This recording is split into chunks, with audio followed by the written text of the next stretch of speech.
नमस्कार, मैं हूं शुभम शंकरधर। आप देख रहे हैं मनी 9। स्वागत है आपका पसंदीदा साप्ताहिक कार्यक्रम में इकोनॉमिकम में, अर्थात की नई किस्त के साथ। मेरे साथ स्टूडियो में मनी 9 के एडिटर अंशुमान तिवारी जी भी आ गए हैं। सर, बहुत स्वागत है आपका।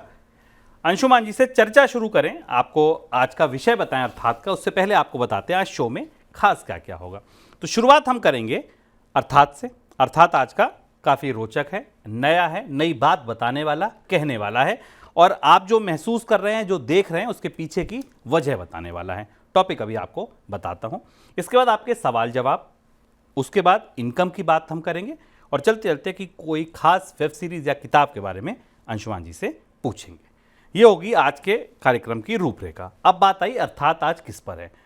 जिस दिन हम ये इकोनॉमिकम रिकॉर्ड कर रहे हैं, उस दिन कच्चे तेल की कीमतें बाजार में 10 महीने की ऊंचाई पर हैं।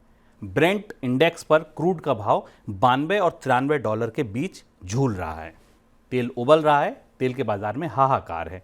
तेल के बाजार में ये जो तेजी है, ये आम तेजी नहीं है। ये आपको लगे कि ठीक है, कोई एक डेटा आ गया अमेरिका से, कोई एक डेटा आ गया चाइना से, और कच्चे तेल के बाजार में कोई तेजी दिख गई या गिरावट दिख गई, ये उतनी आम तेजी नहीं है। ये तेजी बड़ी निर्णायक तेजी है। इस तेजी के पीछे कुछ बड़ा घटा, जिसकी वजह से ये तेजी आई है। ये तेजी स्थायी है। ये सारी बातें मैं क्यों बोल रहा हूं? ये सारी बातें मैं इसलिए बोल रहा हूं क्योंकि आज का अर्थात ये सब कुछ बता रहा है, इसकी जमीन तैयार कर रहा है। अंशुमान जी कहते हैं कि, लिख रहे हैं अंशुमान जी अर्थात की शुरुआत में, कि ये फैसला कि कच्चे तेल के उत्पादन में सऊदी कटौती करेगा या रूस और सऊदी मिलकर अब कच्चे तेल की कीमतों को ऊपर रखेंगे, ये अप्रत्याशित था। ऐसा क्यों कह रहे हैं सर? इकोनॉमिकम के संस्करण में आपका स्वागत है। भूमिका शुभम ने आपको बता दी, और हम आपको कुछ ऐसी चीज़ बताने जा रहे हैं जो शायद सुर्खियों के बीच आपको पता नहीं चली, क्योंकि पिछले 20 दिन के अंदर 25 दिन में दुनिया में 3 बड़ी कूटनीतिक बैठकें हुई। एक भारत में G20, जो कि भारत के में सबसे बड़ी खबर थी, जिसे तरह तरह से हमने देखा और जाना। दूसरी आसियान की बैठक, और उससे पहले एक जोहान्सबर्ग में ब्रिक्स की बैठक हुई। इन तीनों की रोश की छाया में कच्चे तेल की कीमतों में बढ़ोतरी या सऊदी अरब और रूस की तरफ से उत्पादन में कटौती, और हमारे आपके लिए कच्चे तेल की महंगाई और का क्या रिश्ता है, ये इसकी सबसे महत्वपूर्ण कड़ी है जो हम आपको जोड़कर सामने लाना चाहते हैं। ये फैसला बिल्कुल अप्रत्याशित था। कच्चे तेल की कीमत इस समय बढ़ने का कोई तुक नहीं था।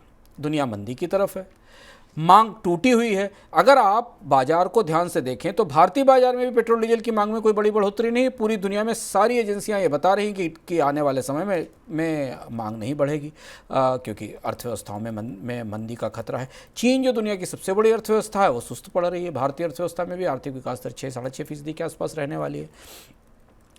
इस समय किसी को ये उम्मीद नहीं थी शुभम कि सऊदी अरब, ओपेक या रूस जैसे प्रमुख तेल उत्पादक देश कच्चे तेल के उत्पादन में कटौती करेंगे और कीमतें बढ़ाएंगे।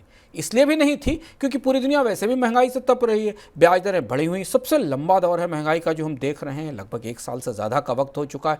महंगाई कम होने को तैयार नहीं है, पूरी दुनिया में महंगाई वापसी कर रही है।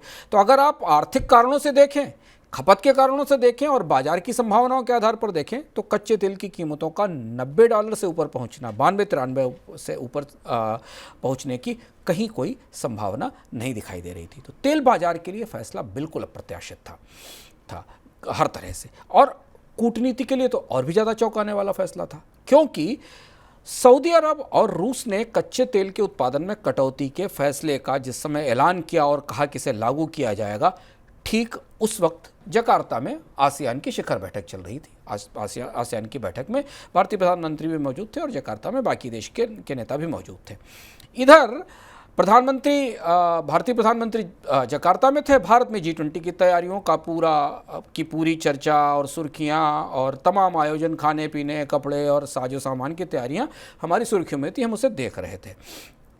ठीक उस समय जब ये सब चल रहा था, तब सऊदी और रूस ने मिलकर दुनिया में महंगाई का स्थायी इंजेक्शन लगा दिया। पूरी महंगाई की एक नई खुराक दुनिया को सौंप दी। जबकि दुनिया कोविड की मार से, उसके बाद कच्चे तेल की महंगाई से, फिर युद्ध के बाद आई कच्चे तेल की महंगाई से उबर कर कोशिश कर रही थी, चलो भाई 70-75 ही रहे, 80 रहे, लेकिन इससे ऊपर ना जाए, इतने में काम चल जाएगा, इतना महंगा भी तेल झेला जा सकता है $70-75 का। पर $90 तक की उम्मीद किसी को नहीं थी, ना तो भारतीय बैंकों को, ना किसी को थी।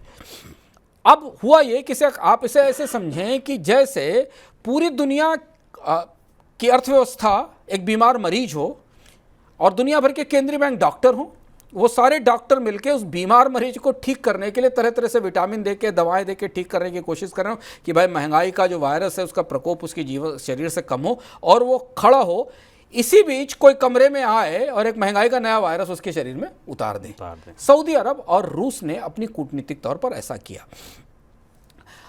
दूसरा वाला झटका इसलिए महत्वपूर्ण था, इससे पहले अप्रैल में ओपेक देशों ने कच्चे तेल के उत्पादन में कटौती का ऐलान किया था। तब तक रूस साथ में नहीं था। उस समय तक ये कटौती का ऐलान केवल सऊदी अरब का था।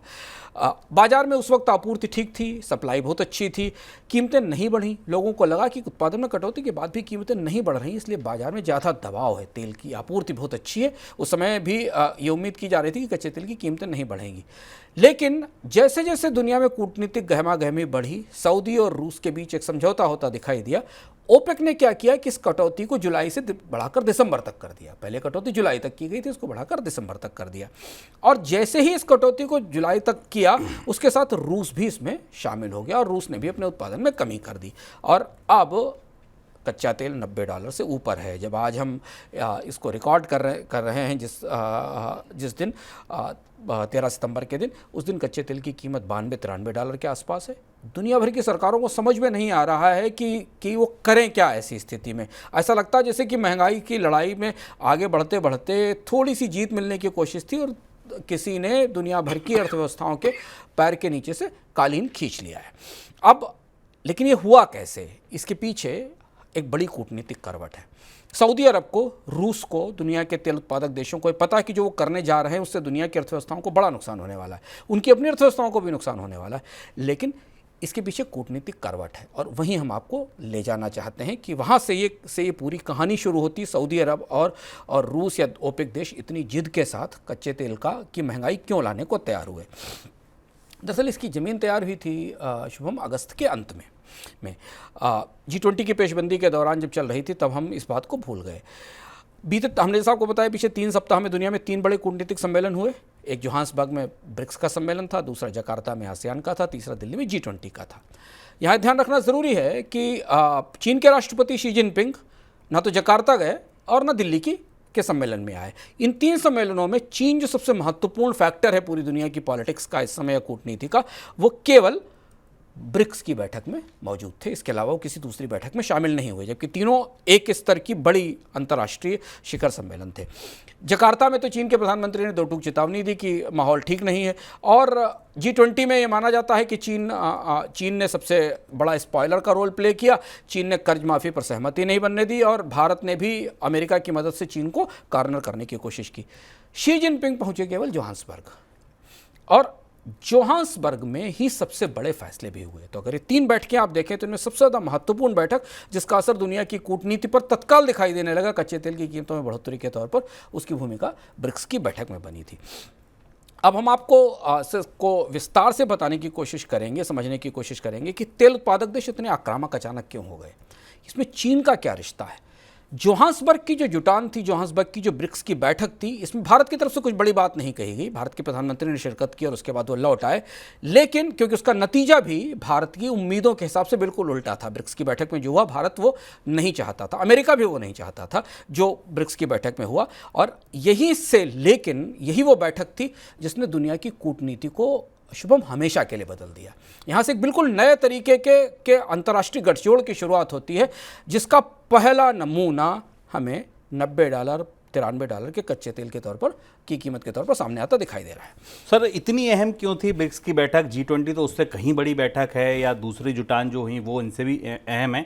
क्यों आप ब्रिक्स पर इतना फोकस कर रहे हैं? इतनी अहम क्यों थी ये बैठक? और यही महत्वपूर्ण बात है समझना कि हम G20 के, चूंकि G20 में भारत मेजबान था, भारत की तैयारियां, भारत की तरफ से सरकार की तरफ से किए तमाम आयोजनों के कारण हमारी सुर्खियों में, हमारे टॉप ऑफ द माइंड में G20 की और इसकी सफलताओं की चर्चा थी। हालांकि G20 में कोई बड़ी ठोस सहमति निकल कर सामने नहीं आई, डेट के ऊपर, कर्ज राहत पर कोई सहमति निकल कर सामने नहीं आई। ब्रिक्स की बैठक इन सब की तुलना में सबसे सनसनीखेज थी। और हम आपको बताएंगे आगे कि वो सनसनीखेज क्यों थी और ऐसा कभी दुनिया में हुआ नहीं जैसा जोहान्सबर्ग की बैठक में हुआ। चूंकि सुर्खियों में वो नहीं थी इसलिए हमारे जानकारी में नहीं आई। ब्रिक्स की इस बैठक से भारत भी बुरी तरह चौंक गया और अमेरिका भी बुरी तरह चौंक गया। भारत की भी कूटनीति के तौर पर यह भारत के लिए बड़ी चुनौती बना ब्रिक्स, और अमेरिका के लिए तो खैर सबसे बड़ी चुनौती था। ब्रिक्स एक छोटा सा संगठन था जिसमें ब्राज़ील, रूस, चीन, दक्षिण अफ्रीका शामिल थे। कहानी शुरू हुई थी एक मर्चेंट बैंकर के एक्रोनिम से, और उसके बेस पे माना गया कि दुनिया की उभरती हुई अर्थव्यवस्थाएं इनका एक समूह होना चाहिए, और वहीं से वो क्लू लेके एक अर्थव्यवस्थाओं का समूह बनाया गया जिसमें कि भारत, रूस, चीन, दक्षिण अफ्रीका और ब्राज़ील मिलकर एक नए तरीके का गुट बनाकर आर्थिक रूप से, क्योंकि अब जब से दुनिया में 2 ध्रुव खत्म हुए और रशियन ध्रुव खत्म हुआ तो दुनिया में संगठन अब आर्थिक आधारों पर बनने लगे। पहले राजनीतिक आधार पर बनते थे, तब दुनिया में गुट निरपेक्ष सम्मेलन था, एक रूस का गुट होता था और एक अमेरिका का गुट होता था और एक तीनों से अलग गुट होता था। तो अब जब से ये शीत युद्ध खत्म हुआ उसके बाद जो समूह बनने शुरू हुए दुनिया में, वो व्यापारिक या आर्थिक समझौतों के आधार पर, आर्थिक जरूरतों के आधार पर बने थे। ब्रिक्स की बैठक में इस छोटे से समूह में, जो आमतौर पर संभावनाओं से तो भरा था, ठोस नतीजे ब्रिक्स की बैठकों में इससे पहले नहीं निकले, इसमें 6 नए कद्दावर देश शामिल हुए, 6 बड़े देश शामिल हुए। हाल फिलहाल के, ये ध्यान से देखिए इस नक्शे को, हाल फिलहाल के दशकों में किसी भी संगठन का यह सबसे बड़ा विस्तार था। यूरोपियन यूनियन में लास्ट में अगर आप देखें तो इतने नए देश शामिल हुए थे। कौन कौन शामिल हुए? इसमें शामिल हुआ ईरान, इसमें शामिल हुआ सऊदी अरब, इसमें शामिल हुआ संयुक्त अरब अमीरात, इसमें शामिल हुआ इजिप्ट, इसमें शामिल हुआ इथियोपिया और अर्जेंटीना। यह उस समय हुआ जब सबको पता था कि ब्रिक्स इस समय लगभग चीन के नियंत्रण में है। ब्रिक्स पर चीन का पूरी तरह कंट्रोल है, और सबको भी ये पता था कि ये पूरा का पूरा जो सदस्यता विस्तार है, जो ब्रिक्स के दायरे का विस्तार है, ये बीजिंग की लॉन्ग टर्म कूटनीति का, लंबी डिप्लोमेसी का हिस्सा है। अब ध्यान से देखिए जो देश इसमें शामिल हुए, इस नक्शे को दोबारा देखते हैं। इसमें अमीरात, इजिप्ट और इथियोपिया, ये 3 देश हैं जो अमेरिका के करीबी माने जाते हैं। इन देशों के बारे में माना जाता है कि ये अमेरिका के करीबी हैं। अब चर्चा पूरी दुनिया में थी इस विस्तार के बाद, जो अचानक जोहान्सबर्ग से निकला। अमेरिका के अखबारों में बड़ी बड़ी चर्चाएं छपी कि क्या ये तीनों देश पाला बदल रहे हैं। जो अमेरिका के साथ खड़े होते थे वो अब चीन के करीब जा रहे हैं। ईरान पहले से चीन के करीब का देश है। हम आपको बता चुके हैं कि शंघाई कोऑपरेशन काउंसिल की बैठक में ईरान और चीन के बीच तो करेंसी के स्वैप का भी समझौता हुआ है। अब वो भी, यानी अमेरिका उस पर प्रतिबंध है और वो अमेरिका का विरोधी है, वो भी इस ब्रिक्स का हिस्सा है। इसके अलावा सऊदी अरब से चीन की दोस्ती सबको पता है, बहुत गहरी दोस्ती है। सऊदी अरब और ईरान के बीच मध्यस्थता कराई चीन ने, और 2 अलग अलग तरीके के ऐतिहासिक शत्रुओं को एक मंच पर लाया गया जिसमें चीन महत्वपूर्ण था। और आप विश्वास नहीं करेंगे, सिर्फ इतनी व्यवस्था से, जोहान्सबर्ग की इस फेरबदल से, चीन ने ब्रिक्स को अमेरिका के मुकाबले सबसे बड़े संगठन के तौर पर खड़ा कर दिया। देखते, अमेरिका के अगेंस्ट बने हुए किसी भी संगठन में इतनी बड़ी सदस्यता मध्य पूर्व के देशों की अर्थव्यवस्थाओं की, सेंट्रल एशिया की अर्थव्यवस्थाओं की, और उसमें रूस और ब्राज़ील तो पहले से मौजूद था। साउथ अफ्रीका पहले से मौजूद था, सबसे बड़ा संगठन बना दिया। तो ये कितना ताकतवर है आप सर, ये जो नया ब्रिक्स बना है ये कितना ताकतवर है? नए ब्रिक्स का पहला ये पहलू समझते हैं, और दूसरा पहलू ये कि इसका तेल की कीमत से रिश्ता क्या, हम जानते हैं। अब ध्यान से समझिए, क्योंकि हमने आपसे बताया कि जब से दुनिया 2 ध्रुवीय होना खत्म हुई और जब से राजनीतिक बंटवारा रूस और अमेरिका गुट और गुट निरपेक्षता के बीच खत्म हुआ, उसके बाद अब सारी पैमाई संगठनों की आर्थिक क्षमताओं के आधार पर होती है।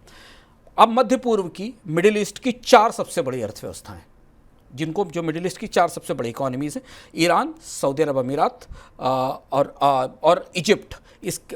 इनमें 4 सबसे बड़ी अर्थव्यवस्थाओं में से ईरान, सऊदी अरब अमीरात और इजिप्ट, ये चारों ब्रिक्स की मेंबर हो गई।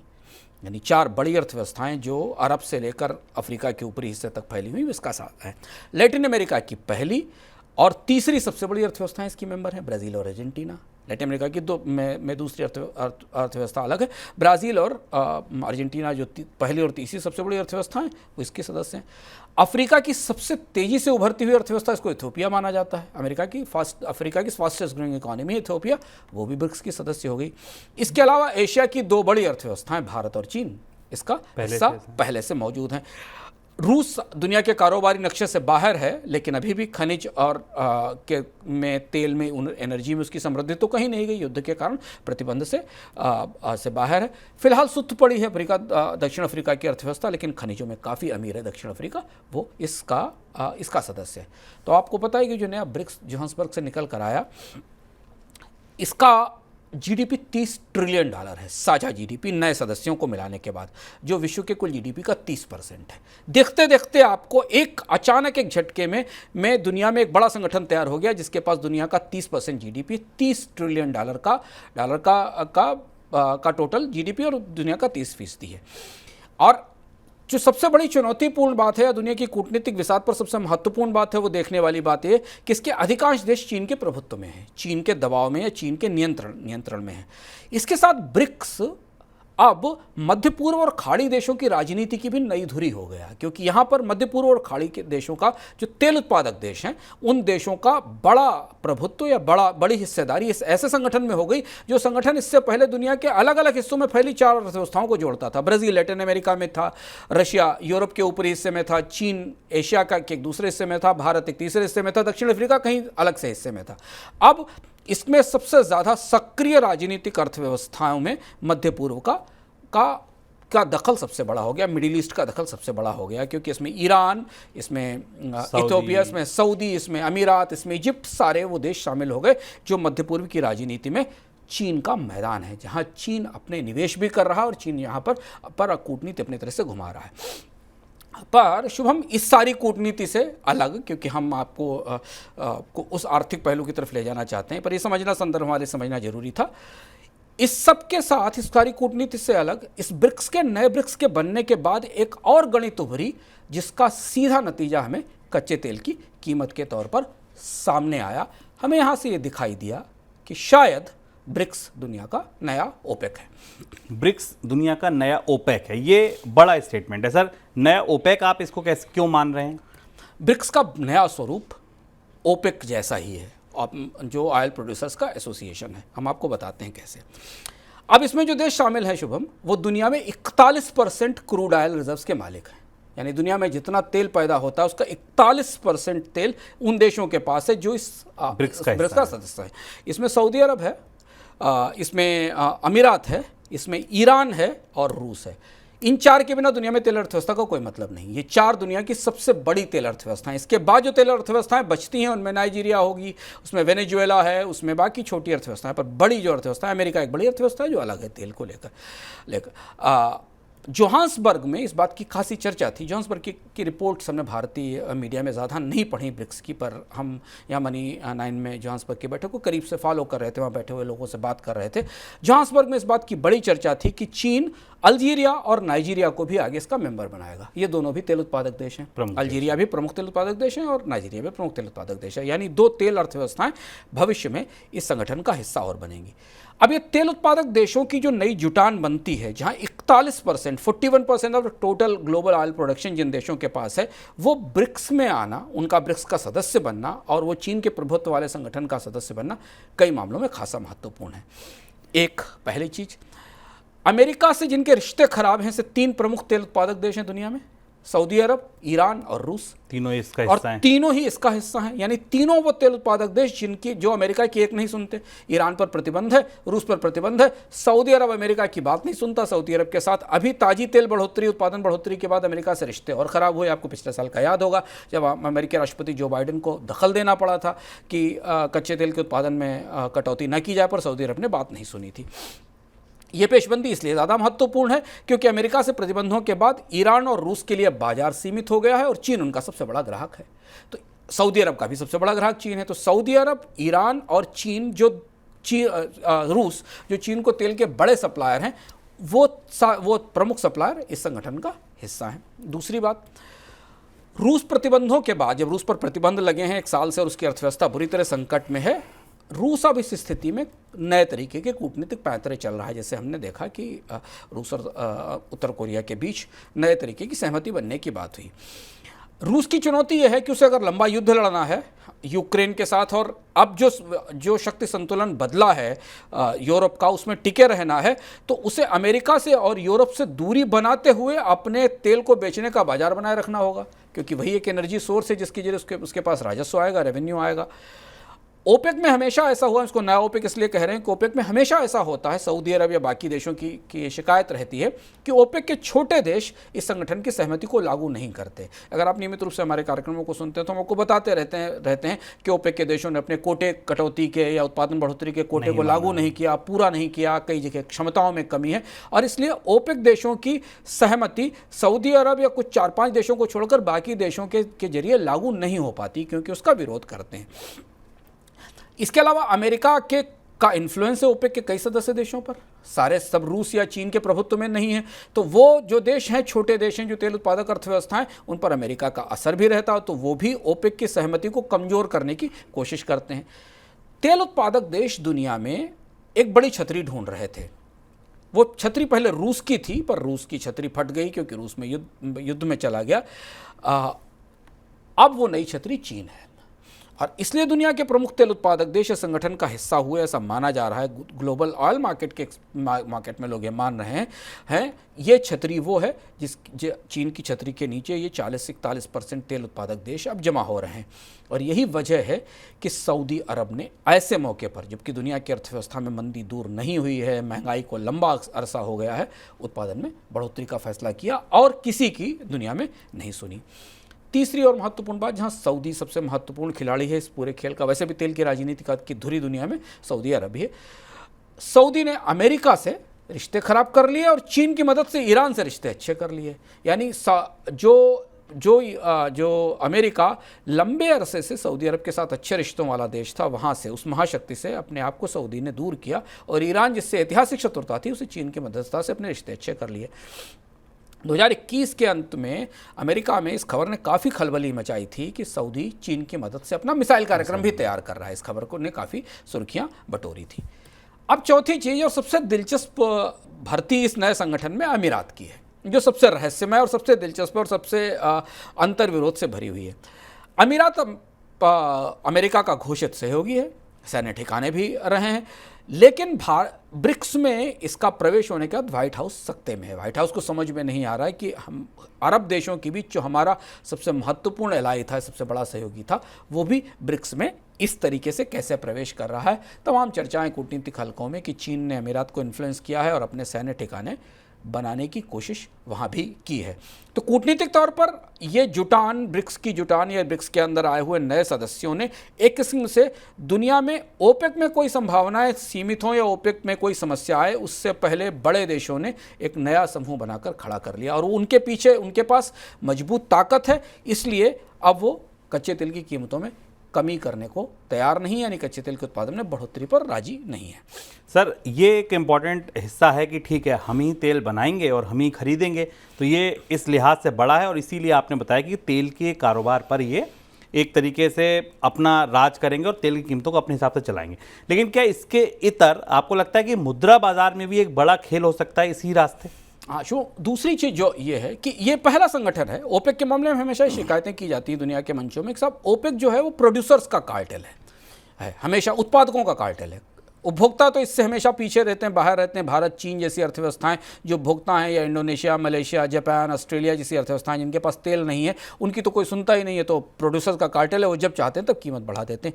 ये पहला ऐसा संगठन है जिसमें ग्राहक और विक्रेता एक साथ बैठे हुए हैं। दुनिया में तेल सबसे ज़्यादा उत्पादन करने वाली अर्थव्यवस्थाएं और दुनिया में तेल की सबसे ज़्यादा खपत करने वाली अर्थव्यवस्थाएं इस एक संगठन में, एक छतरी के नीचे। ध्यान दीजिए, सऊदी अरब, ईरान, रशिया सबसे बड़ी तेल उत्पादक अर्थव्यवस्थाएं, सबसे ज़्यादा खपत करने वाली अर्थव्यवस्था। भारत, चीन, लैटिन अमेरिका, ब्राज़ील, दक्षिण अफ्रीका, ब्राज़ील, ये बड़ी अर्थव्यवस्थाएं इसके साथ हैं। इसके अलावा इजिप्ट भी एक बड़ी अर्थव्यवस्था है। ब्रिक्स में केवल एक ही काम नहीं हुआ जोहान्सबर्ग में, ये नए सदस्य ही नहीं जुड़े, एक दूसरी और सुर्खी वहाँ से निकली जो भी आधिकारिक रूप से सामने आई। हुआ ये कि ब्रिक्स ने गैर डॉलर मुद्रा में कारोबार की ज़मीन भी तैयार कर ली। ब्रिक्स में एक बड़ी सहमति बनी कि ब्रिक्स के देश, वो ब्रिक्स पुराना नहीं, ये नया 6 सदस्यों वाला पूरा ब्रिक्स, जो अब नया ब्रिक्स बनकर हमारे सामने आया है, जो आधिकारिक रूप से 1 जनवरी से सक्रिय हो जाएगा, उस ब्रिक्स के नए सदस्य अमेरिकी डॉलर से अलग लोग एक करेंसी में कारोबार करेंगे, जो करेंसी ब्रिक्स की अपनी करेंसी होगी। ब्राज़ील के राष्ट्रपति ने तो वहाँ स्पष्ट रूप से इस बात का प्रस्ताव किया और ये कहा कि ब्रिक्स को डॉलर के प्रभुत्व से बाहर निकलना चाहिए और एक अपनी करेंसी पर काम करना शुरू करिए। यह भी चीन की कूटनीति का हिस्सा था कि युआन को ब्रिक्स की केंद्र में लाया जाए, ब्रिक्स के कारोबार के सेंटर में लाया जाए। अब इस गठजोड़ का सबसे बड़ा जो बिजनेस है, जो सबसे बड़ा ट्रेड है, वो ऑयल का होने वाला है, क्योंकि इन अर्थव्यवस्थाओं में सबसे ज़्यादा तेल का ही लेन देन होगा, तेल का ही आदान प्रदान होगा। ये तेल ही उत्पादन करेंगे और तेल का खपत करने वाली अर्थव्यवस्थाएं इसमें होंगी। क्योंकि हमने साफ बताया, दुनिया में सबसे ज़्यादा तेल की मांग वाली जो 4 अर्थव्यवस्थाएं हैं, चीन, भारत, ब्राज़ील, दक्षिण अफ्रीका, वो भी इसका मेंबर हैं। और तेल उत्पादन के सबसे बड़े देश जो सऊदी, ईरान और रूस और अमीरात हैं, वो भी इसका सदस्य हैं। इसमें तीन अर्थव्यवस्थाएं शुभम ऐसी हैं जिनमें चीन पहले से ही युआन में लेन देन कर रहा है। तेल का पैसा युआन में खरीदा जाता है और युआन में भुगतान किया जाता है। सऊदी अरब, ईरान और रूस। सऊदी अरब के साथ तो पिछले साल ही डील हुई थी, ईरान के साथ भी पिछले साल डील हुई थी, रूस के साथ पहले से है। इन तीनों देशों के साथ जो तेल का कारोबार चीन का हो रहा है, उसमें युआन मुख्य करेंसी है, डॉलर किनारे है, युआन में लेन देन होता है। ध्यान रखना ज़रूरी है कि ये वो देश हैं जिनके मार्केट में सबसे बड़ी हिस्सेदारी चीन की है। चीन का सबसे बड़ा ट्रेड पार्टनर भी है। चीन को ये सबसे ज़्यादा एक्सपोर्ट भी करते हैं और चीन से सबसे ज़्यादा इंपोर्ट भी करते हैं। इनकी जो प्रमुख एक्सपोर्ट है वो ऑयल है और चीन से तमाम तकनीकें और सामान और साजो सामान का आयात करते हैं। एक और चीज़ इसके साथ हुई, इसी के पृष्ठभूमि में जब ये नए ब्रिक्स की तैयारी शुरू हो रही थी, पिछले साल जनवरी की बात है। पिछले साल जनवरी में चीन ने सऊदी अरब, कुवैत, ओमान, बहरीन और गल्फ कोऑपरेशन काउंसिल, जो इनका समूह है, इन्हें मिलाकर, ये 4 देश अलग से, सऊदी, कुवैत, ओमान, बहरीन और गल्फ कोऑपरेशन काउंसिल, इन्हें मिलाकर एक सम्मेलन बुलाया था। उस सम्मेलन की चर्चा भारत में कम हुई, पर दुनिया में उस सम्मेलन को बहुत करीब से देखा गया। इसमें चीन ने कहा कि वो पहली बार दुनिया में किसी एक समूह के साथ अगर कोई फ्री ट्रेड एग्रीमेंट करेगा तो वो जीसीसी होगा। वैसे चीन आरसेप का हिस्सा है, पर एक सामूहिक रूप से देशों के एक समूह के साथ फ्री ट्रेड एग्रीमेंट की तैयारी चीन ने शुरू की, जो कि गल्फ कोऑपरेशन काउंसिल है, जिसके साथ फ्री ट्रेड के एग्रीमेंट की बात हुई। इसके साथ चीन ने अपनी तरफ से यह लालच भी दिया कि वो अरब देशों को जो उसके साथ समझौते करेंगे या डील करेंगे, उन्हें वो न्यूक्लियर टेक्नोलॉजी भी देगा। हम आगे कभी आपको किसी इकोनॉमिकम में भी बताएंगे कि इसमें से तमाम देशों को सैटेलाइट टेक्नोलॉजी चीन ने प्रोवाइड की है। इनके तमाम देशों की जो सैटेलाइट काम कर रहे हैं, वो दरअसल चीन की फैक्ट्रियों से बने हैं, चीन की तकनीक से आए हैं। तो इन देशों को तकनीकी तौर पर मजबूत करने में चीन आगे है। हुआ ये कि जैसे ही सब कुछ हुआ, ये सारा ब्रिक्स की जुटान तैयार हुई, समझौता हुआ, इसके बाद तत्काल सऊदी और रूस ने अपनी नई ताकत का इजहार कर दिया। अमेरिका के असर से अमेरिका के प्रभाव से जो ओपेक के बाकी देश थे, उनसे दूर एक पैरेलल संगठन बना लिया। सरप्राइजिंग बात यह है और सबसे ज़्यादा चौंकाने वाली बात यह शुभम कि अप्रैल तक सऊदी और रूस के बीच बहुत गहरी असहमति थी। मतलब एक दौर ऐसा आ गया था जब हम लोगों ने बताया था कि क्या ओपेक टूट जाएगा, क्योंकि रूस उत्पादन में कटौती को तैयार नहीं था और सऊदी उत्पादन में कटौती करना चाहता था।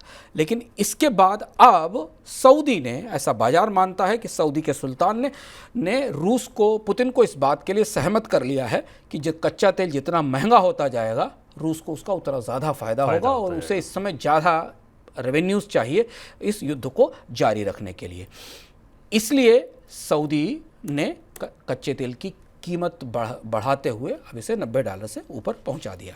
लेकिन सर, एक इम्पॉर्टेंट चीज़ ये है कि इस पूरी जो नया ब्रिक्स है या जो पूरी तेल की कूटनीति, इसके बीच में है चीन। अब चीन तो एक्सपोर्ट तभी करेगा जब बनाएगा, दुनिया की सारी फैक्ट्रियां वहीं हैं, बड़ी फैक्ट्रियां बताइए, तो महंगे तेल से तो उसको भी नुकसान होगा। हाँ, ये बेहद दिलचस्प पहलू है और इसे हमने समझने की गहराई से कोशिश की कि तेल महंगा होगा तो चीन को भी नुकसान होगा, पर चीन ने इसकी पेशबंदी की है, वो अपनी मुद्रा में भुगतान लेकर की है। क्योंकि चीन अपनी करेंसी का युआन का इस्तेमाल कर रहा है, तो उस युआन के इस्तेमाल के कारण कच्चे तेल की कीमतों में बढ़ोतरी का उतना असर चीन की अर्थव्यवस्था पर नहीं होगा जो बाकी उन देशों के ऊपर होगा जो डॉलर के मुकाबले इस्तेमाल करके इसकी खरीदारी कर रहे हैं। दूसरी चीज़ ये कि इसमें बहुत सारी अर्थव्यवस्थाओं के साथ चीन का बार्टर है, जिसमें चीन कच्चे तेल को खरीदता है और उसके बदले अपना सामान वापस बेच देता है। तो उस बार्टर के कारण वो कुशन है जो कच्चे तेल की महंगाई से चीन को बचाएगा। और तीसरी और दिलचस्प बात है कि सब होने से पहले, ब्रिक्स की बैठक होने से पहले, ये नया ओपेक सोकाल्ड बनने से पहले, सऊदी अरामको को चीन ने रिफाइनरी लगाने के लिए तैयार कर लिया। सऊदी अरब को चीन में निवेश करने वाली और वहाँ रिफाइनरी लगाएगी। ये चीन के लिए और भी ज़्यादा फायदे का सौदा है, क्योंकि सऊदी अपनी ही रिफाइनरी का में अपने ही तेल का इस्तेमाल करेंगे, जो कि सस्ता आयात होगा, और उसका इस्तेमाल चीन भी करेगा और चीन से वहाँ चीन उस कच्चे तेल का निर्यात भी करेगा। हम यहाँ घूमकर उस सर्किल को जोड़ना चाहते हैं जिसकी चर्चा पिछले 2 साल से लगातार चल रही थी कि दुनिया भर में बहुत सारे विशेषज्ञों ने बहुत कुछ इस पर लिखा और कहा गया कि अब तेल की अर्थव्यवस्था से अमेरिकी डॉलर की विदाई शुरू हो गई। हम एक दौर में पेट्रो डॉलर शब्द का बार बार इस्तेमाल सुनते थे, क्योंकि अमेरिकी डॉलर का निवेश था पूरे मध्य पूर्व में। मध्य पूर्व की अर्थव्यवस्थाएं सऊदी अरब, अमीरात, कुवैत, बहरीन, ओमान, दुबई, ये सब अमेरिका आश्रित अर्थव्यवस्थाएं थी। अमेरिका वहाँ निवेश करता था। एक दौर था जब पूरी अरब की कच्चे तेल इकॉनमी को अमेरिकी कंपनियों ने बनाया था। अमेरिका में, सऊदी अरब में कच्चे तेल का उत्पादन और उसकी खुदाई और उसकी पहले रिस्क तो अमेरिकन से लेकर आए थे। बाद में फिर अमेरिकन कंपनियों का राष्ट्रीयकरण किया सऊदी अरब की सरकारों ने, और वो कंपनियां वहाँ से वापस चली गईं, जो कि 7 सिस्टर्स की फेमस कहानी है, जिससे हम एक बार शायद किस्सों के सिक्के में विस्तार से बता चुके हैं। उसका लिंक भी हम यहाँ दे देंगे। तो अमेरिका ने ही पूरे मध्य पूर्व में कच्चे तेल के उत्पादन की तकनीक पहुँचाई थी और उत्पादन शुरू कराया था। लेकिन चीन की इस एरिया में सक्रियता के बाद ये माना जा रहा था कि यहाँ से अब पेट्रो डॉलर की विदाई शुरू होगी और उसकी जगह पेट्रो युआन आएगा। पर किसी को यह अंदाज नहीं था कि पेट्रो युआन के आने का रास्ता क्या होगा। पेट्रो डॉलर जाएगा ये तो पता था, पर पेट्रो युआन किस तरीके से पेट्रोलियम अर्थव्यवस्था में, एनर्जी अर्थव्यवस्था के केंद्र में आएगा ये कैसे पता चलेगा। ब्रिक्स की बैठक से वो नक्शा अब सामने आ गया। ब्रिक्स की बैठक से निर्धारित हो गया, ये दिखने लगा कि चीन ने कितनी चतुराई के साथ युआन को पेट्रोलियम अर्थव्यवस्था के केंद्र में पहुंचा दिया। चीन ने अपनी करेंसी और अपने बाजार का, दोनों का, इसको पूरे दुनिया के तेल कारोबार में केंद्र में लाने के लिए एक पूरे संगठन को ही समेट लिया। एक पूरा संगठन अपने कब्जे में ले लिया, जहां रूस, सऊदी, अमीरात और ईरान मौजूद हैं, जो दुनिया की सबसे बड़ी तेल अर्थव्यवस्थाएं हैं, और वो चीन के प्रत्यक्ष रूप से, स्पष्ट रूप से सबसे बड़े व्यापार भागीदारों में हैं। तो आप कह सकते हैं कि पेट्रो युआन का युग अब यहाँ से शुरू होता है, और शायद नया ओपेक, जो सो कॉल्ड नया ओपेक हमें दिख रहा है बनता हुआ, वो उस पेट्रो युआन की बुनियाद पर खड़ा होगा। कितनी बातें समझ आई कि मोटा मोटा एक तो ब्रिक्स की ताकत बढ़ गई, 6 नए देश आ गए। ब्रिक्स की ताकत बढ़ने से क्या हुआ कि अमेरिका के सापेक्ष कह सकते हैं, सामने कह सकते हैं, एक बड़ा ब्लॉक तैयार हो गया जो काफ़ी ताकत रखता है। दूसरा क्या हुआ, तेल के बाजार के लिए नए समीकरण, नई शर्तें, नए खेल के नियम लिखे जाएंगे। अब हम तेल पैदा करेंगे, हम तेल की खपत करेंगे, तो हम अपने हिसाब से इस बाज़ार को चलाएंगे। दूसरी बात। तीसरी बड़ी बात कि अब इस बाज़ार से जो पेट्रो डॉलर वाली बात थी, अब वो पेट्रो युआन होने लगेगी। यहाँ से ये तीसरा बड़ा रास्ता निकलता है, और इस सबके केंद्र में कौन है? चीन, जिसने एक तरीके से कह लीजिए ये बिसात बिछाई, और अब नए ब्रिक्स पे भी उसका ही लगभग प्रभुत्व है, ये हम जानते हैं। तो ये आज के अर्थात ने एकदम बिल्कुल नई चीज़ आपको कि ये है नया ओपेक आपको बताया। अब आगे आपके सवाल जवाबों की बारी। पहला सवाल सर गोल्ड मोनेटाइजेशन स्कीम पर है। आदित्य जी कह रहे हैं कि इससे और आकर्षक बनाने की ज़रूरत है, भारतीयों के पास रिकॉर्ड सोना है, बट निकल क्यों नहीं रहा? गोल्ड के मामले में भारतीय सरकारों को एक बात समझनी पड़ेगी। भारतीय सरकारें हमेशा इस मुगालते में रहती हैं कि वो रुपया दिखा देंगे और लोग सोना दे जाएंगे। भारत में 2 स्कीमें एक साथ आई, एक गोल्ड बॉन्ड की स्कीम, एक गोल्ड मॉनेटाइजेशन की स्कीम। गोल्ड मॉनेटाइजेशन की स्कीम बुरी तरह असफल रही, किसी ने पैसा नहीं दिया, क्योंकि भारतीय अपना सोना देकर तो सरकार से करेंसी नहीं लेने वाले। सरकार को लगा था कि वो थोड़ा ज़्यादा लालच दे देगी, ज़्यादा आकर्षित बना देगी, और लोग अपने घर से सोना निकाल कर करेंसी ले आएंगे, रुपया ले लेंगे, तो उन्होंने नहीं लिया। लोग सोने का इस्तेमाल लोन लेने में तो कर लेंगे, पर सरकार की मॉनेटाइजेशन स्कीम में उसे जमा नहीं करेंगे। दूसरी स्कीम थी सॉवरेन गोल्ड बॉन्ड स्कीम, जो सुपर डुपर सक्सेसफुल रही, जबरदस्त सफलता रही। जहां आप सोने की कीमत वाला कागज या बॉन्ड या गारंटी देते हैं, वहां लोग अपना पैसा लगाने को तैयार हैं। तो ये जो गोल्ड के पूरे ट्रेड के इन्वेस्टमेंट की साइकोलॉजी है, मानसिकता, वो शायद सरकारें समझ नहीं पाती। उनको लगता है कि लोग सोना देकर अपना सोना सरकार के पास रखकर सरकार से पैसा ले जाएंगे। ऐसा नहीं है। तो गोल्ड मॉनेटाइजेशन स्कीम को कितना भी आकर्षक बनाया जाए, उसकी संभावना बहुत सीमित है कि लोग सोना देकर सरकार के पास सोना जमा करेंगे या उसे रखेंगे। इससे बेहतर यह है कि अगर गोल्ड के इन्वेस्टमेंट को ज़्यादा बेटर ढंग से चैनलाइज कराना है, तो सरकार को लोगों की बचत को गोल्ड बॉन्ड जैसी अन्य विकल्पों में, ETF जैसे विकल्पों में लगाने के लिए प्रोत्साहन देना चाहिए। दूसरा सवाल केसर जी का है। वो पूछ रहे हैं कि आपको ऐसा लगता है कि भारत में लंबे समय से अनाज की, दालों की जमाखोरी हो रही है? महंगाई का एक कारण ये भी है? जमाखोरी अगर हो रही है स्टॉक लिमिट लगने के बाद, सरकार की तरफ से इतनी कानूनी व्यवस्थाएं होने के बाद, तो फिर आश्चर्यजनक और चौंकाने वाली बात है। क्योंकि सरकार ने अधिकांश चीज़ों पर स्टॉक लिमिट लगा रखी, इंपोर्टर्स पर स्टॉक लिमिट लगा रखी है, उसके बाद भी अगर ये जमाखोरी है तो फिर ये लॉ एंड ऑर्डर की बड़ी असफलता है, जो कानून व्यवस्था उसकी असफलता है कि वे जान नहीं पा रहे हैं।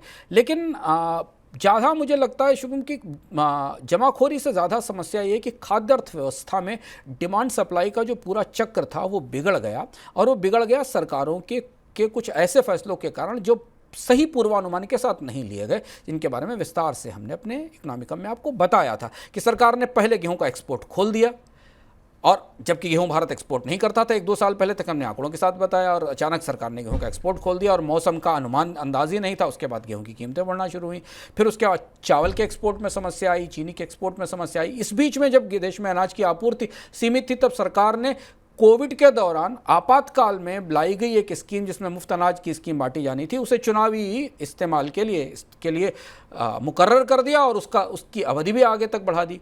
जब आपके पास अनाज का स्टॉक सामने खुली आंखों से दिखता है कि जितनी स्कीम के लिए पैसा अनाज चाहिए, जितना बफर के लिए अनाज चाहिए, उतना अनाज उपलब्ध नहीं है, तो बाजार में मांग और आपूर्ति का असंतुलन तो होगा ही, ये दिखता है। आगे बढ़ते हैं सर, इनकम की बात में क्या बताएंगे आज? इनकम की बात में आपने मनी9 का ऐप डाउनलोड किया है, और अगर आपने नहीं डाउनलोड किया तो तत्काल डाउनलोड करें। आईपीओस का बाजार बहुत गुलजार है, हालांकि शेयर बाजार में काफ़ी उतार चढ़ाव है, कई सारी परस्पर विरोधी आकलन और वैल्यूएशन संबंधी इशू दिखाई दे रहे हैं, लेकिन आईपीओस लगातार तेज़ी से आ रहे हैं। मनी9 का एक शो है, वहाँ क्या आईपीओ है, बहुत सारे लोग देखते हैं, बहुत सारे लोग सवाल पूछते हैं। आईपीओज एक ऐसा मौका होते हैं जहाँ अच्छी कंपनी अच्छी सलाह के साथ आप चुन सकते हैं, और लिस्टिंग गेंस का भी फ़ायदा उठा सकते हैं, और लंबे समय तक भी उसमें निवेश किए रह सकते हैं। तो मनी9 के ऐप पर, मनी9 के यूट्यूब चैनल पर आइए और आईपीओ के बारे में विस्तार से जानकारी लीजिए। निवेश से पहले इस तरीके का शो फिलहाल उपलब्ध कहीं नहीं है, जिस तरीके का शो हम मनी9 आपके पास लेकर आता है। शो है वह क्या आईपीओ है। वाह क्या आईपीओ, ये मनी9 के सबसे ज़्यादा लोकप्रिय शोज़ में से है, सबसे ज़्यादा लोग इसको देखते हैं। मनी9 का जो 1 से 2 का लाइव कार्यक्रम आता है उसका ये हिस्सा है। यहाँ पर शौर्य आपको उस कंपनी के बारे में डिटेल बताते हैं, और एक एक्सपर्ट जुड़ते हैं जो बताते हैं इसको सब्सक्राइब करें ना करें, कब तक रखें कब तक ना रखें, पैसा लगाएं ना लगाएं। तो ये शो आप देखिए और अपनी निवेश रणनीति में आप इसका इस्तेमाल भी कर सकते हैं। आगे बढ़ते हैं सर, कोई किताब या वेब सीरीज़? अब भारत में धीमे धीमे पुराने घोटालों पर फिल्में या वेब सीरीज बनना शुरू हुई हैं। स्कैम आपने देखी होगी, तेलगी स्कैम पर एक सीरीज़ या आप डॉक्यूमेंट्री या मूवी सीरीज़ कहें, आइए देखना इसलिए ज़रूरी है कि आज जब हम जिस दुनिया में हैं, और ये इससे बहुत पीछे की दुनिया नहीं थी, आज जब हम जिस दौर में हैं जहां हम डिजिटली हर चीज़ का पेमेंट करते हैं या डिजिटाइजेशन के सहारे बहुत सारी चीज़ें सुविधा के साथ कर लेते हैं, एक दौर भारत में ऐसा भी था जब स्टाम्प पेपर मशीनों पर छपते थे, बाहर मशीनें लगाकर लोग छाप लेते थे। भारत के इतिहास का बेहद सनसनीखेज स्कैम था तेलगी स्कैम, जिसने भारत में पहली बार ये बताया कि आप डॉक्यूमेंट की सिक्योरिटी को डिजिटली ही इंश्योर कर सकते हैं। ये सीरीज़ सोनी लाइव पर है। एक पुराना ऐतिहासिक दस्तावेज भी है भारत के आर्थिक अपराधों की में। अगर आपने नहीं देखा तो उसे देखिए और जानने की कोशिश करिए। बहुत सारे लोगों को इस स्कैम की बहुत सारी जानकारियाँ नहीं होंगी, क्योंकि ये लगभग वो समय था जब भारत में आर्थिक उदारीकरण शुरू हो रहा था, स्टाम्प पेपर्स की मांग बढ़ रही थी, ज़मीनों के रजिस्ट्रेशन बढ़ रहे थे, और उसी समय ये स्कैम भारत में उभरा था। ये था हमारा आज का इकोनॉमिकम। पूरी उम्मीद है आपको पसंद आया होगा। अपने सवाल जरूर लिखिए, अगले इकोनॉमिकम में उसको शामिल करेंगे। ऐप डाउनलोड नहीं किया तो डाउनलोड कर लीजिए, क्योंकि वहाँ आपको इकोनॉमिकम पहले मिलता है। फिलहाल दीजिए इजाज़त, नमस्कार।